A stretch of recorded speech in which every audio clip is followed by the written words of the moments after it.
How's John Means doing? Good, yeah. I mean, we'll wait and see how he comes out of today before we determine next steps. But all the reports were that last night went awesome, and really good to see him out there.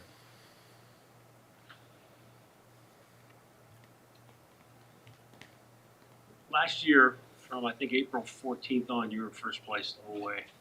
How has your mental state been this year, second year manager, and now you've been in chase mode almost the same amount of time?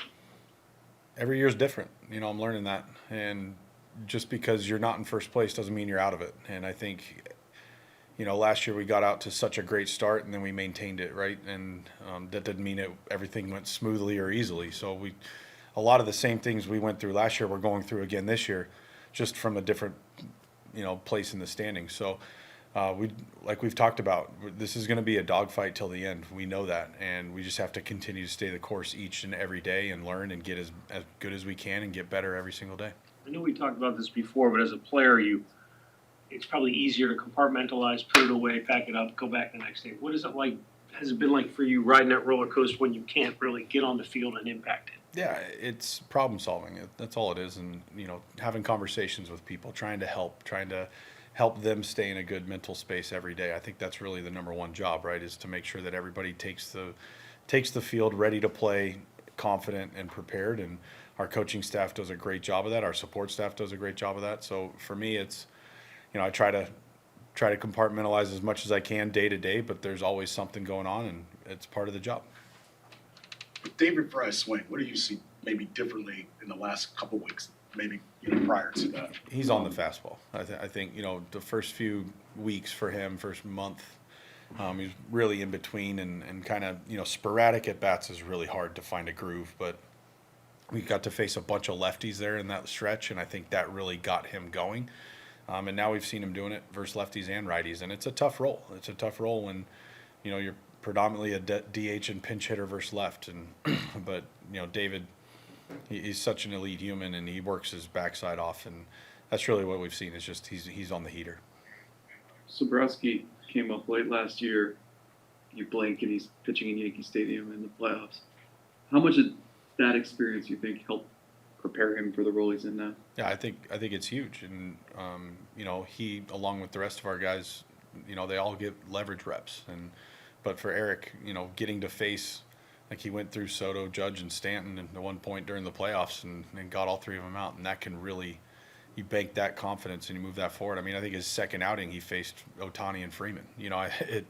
We threw him right into the fire because of when he came up, knowing what his role might be for us through the playoffs. And since he's been back with us, man, he's been special. He seems pretty even keeled.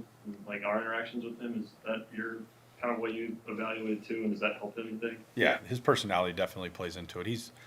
Nothing gets him fired up or rattled. He's as calm as can be. Even when he gets to the mound, when he's pitching, he's just like, "Hey guys, what's up?" He's just a even keeled person, and that really helps him stay focused on the mound. We talk a lot about if a hitter has a bad day, if he goes over and punches out every time, he's right back the next day. He's got a chance to put that behind him. For a pitcher, there's that waiting time in between. When you were catching guys coming off of an outing where they knew they didn't have it, are there different conversations leading up to that start? Do you ever notice a difference in a pitcher? Sometimes I think, every time one of our starters pitches, the next day they sit down with our pitching coaches and go over the start, come up with a plan for the next 4 days. And our catchers are great. When Hedgie's not in the lineup, he's talking to the pitcher from the night before and the other starters who aren't pitching. And when Bo's not in the lineup, he's doing the same. David's talking to him. It's always game planning for their next start. They're already thinking about who they're going to face. They're already simulating those at bats in their mind. And then in their bullpen session, they're working on pitching to that next team. So you have to have a quick short-term memory in this game. And for starters, it's hard because you sit for 4 or 5 days before you get to another opportunity. But the support that these guys have around them, they're able to process quickly and they're able to get their minds focused on the next outing. It seems Bo has thrown pretty well all year, but what kind of set him apart last night? I mean, he made 3 great throws. I think, he's been working really hard ever since, that last year he struggled a little bit throwing and then made the adjustment going into the playoffs last year. And now he's had almost a full year of reps with his new throwing program, and that's really helped clean it up. But he's trusting himself more. I think that's really what we see is he's not rushing. He's just making his best throw. And that's all you can control as a catcher. You know, you can't control how much time you're going to have. So you don't want to rush. You just want to make your best throw. And Bo did that 3 times last night, and some really good tags by the middle infielders too.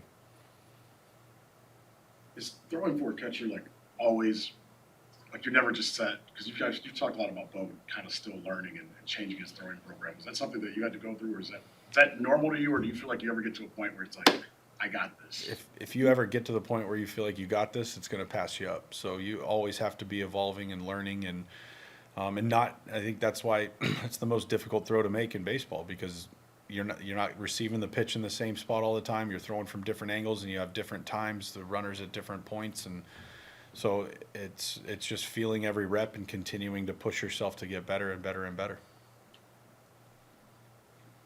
How much have you enjoyed the defensive combination up the middle in recent weeks? It's so much fun to watch. 2 unbelievable shortstops playing up the middle, and making plays, and they work well. They communicate well. Brian and Gabby have been really fun to watch.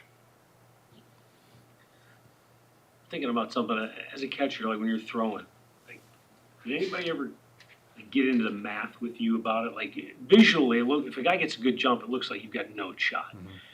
But if you make a good throw, the speed of the ball can get there, I guess, faster. Did anybody ever get to that point, like, so you don't panic when you see a guy get a good jump or anything like that? Yeah, I mean, it's hard because you see a guy get a good jump, you try and be quicker, you try and do more, and that usually leads to a throwing error, or that's the ones that gets into center field, or it's way offline. So you can't make a better throw than your best. So you just have to make your best throw in that moment and let the athlete up the middle try and make a play.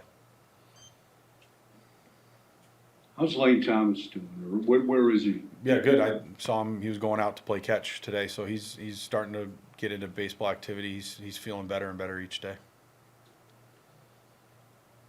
We're still no timetable yet on return. He'll have to go on a rehab Oh, yeah, and yeah, everything. Yeah, he's got to get built back up into being able to play 9 innings.